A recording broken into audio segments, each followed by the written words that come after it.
ரொம்ப சிம்பிளாக எந்த ப்ரிசர்வேட்டிவும் கலரும் சேர்க்காம ஒரு ஸ்ட்ராபெர்ரி ஜாம் இன்றைக்கி பண்ணி பார்க்கலாம்.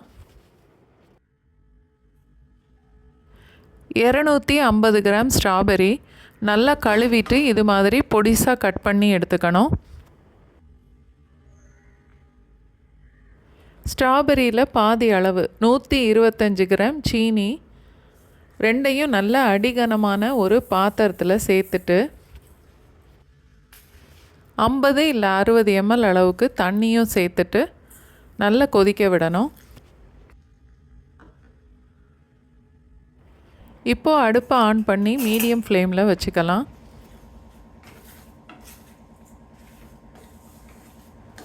சீனியும் ஸ்ட்ராபெர்ரியும் நல்லா கலந்து விடணும்.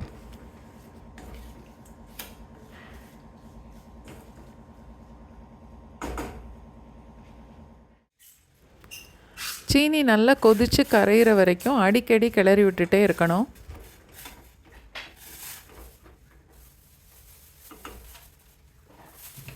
சீனி நல்லா கரைஞ்சதுக்கப்புறம் 2 நிமிஷத்துக்கு மூடி போட்டு வச்சிடலாம்.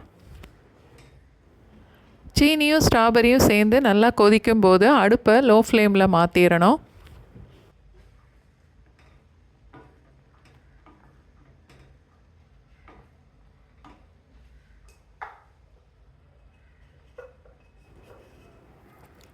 கால் டீஸ்பூன் அளவுக்கு உப்பு சேர்த்துக்கலாம்.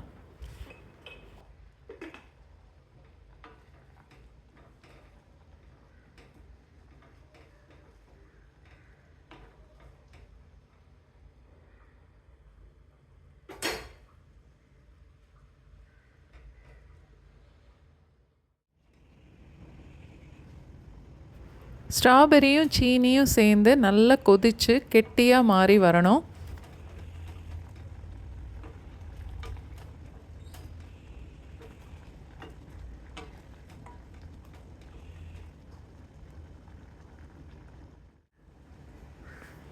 இந்த அளவுக்கு கெட்டியாக வந்ததுக்கப்புறம் மூடி போட வேண்டாம்.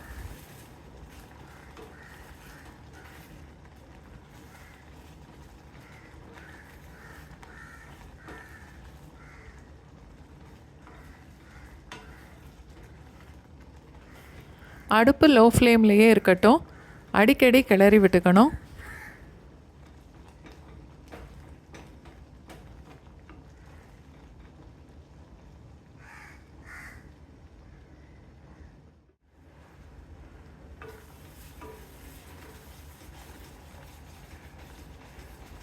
ஜாம் நல்லா கொதித்து இந்த அளவுக்கு கெட்டியாக வந்ததுக்கப்புறம் கொஞ்சம் எடுத்து ஒரு தட்டில் ஊற்றிட்டு ஒரு 30 செகண்ட்ஸ் வரைக்கும் ஆறின பிறகு இது மாதிரி நல்லா கெட்டியாக வரணும். இப்போது அடுப்பை ஆஃப் பண்ணிடலாம்.